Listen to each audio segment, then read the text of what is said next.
নমস্কার। আমরা একটি কবিতা নিবেদন করছি।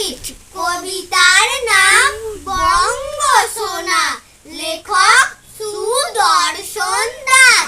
বঙ্গসোনা চাঁদের কণা, বন কুসুমের মালা, পল্লী বধূর আঁচলা পাতা, সাজে বরণ ডালা, গাঁর স্নেহ মায়ের আদর, বনের ভালোবাসা, গায়ের বুকে সোহাগ ভরা, আল্লাহ হরির আশা, সব মিলিয়ে গড়ছে সোনা স্বর্গ সুখের বাসা।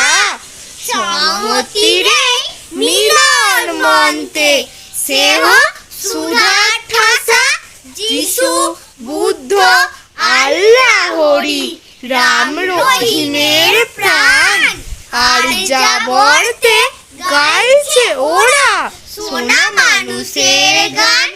মাথার পরে মেঘ পরিদে চলছে আনা গোনা, ওদের সাথে খেলে বেড়ায় নাই তো মোদের ডানা। শান্তি সুধে ঘর বাঁধিতাই, জীবন গড়ার আশায়, বাঁচার মন্ত্র গাইতে থাকি বঙ্গসোনার ভাষায়। নমস্কার।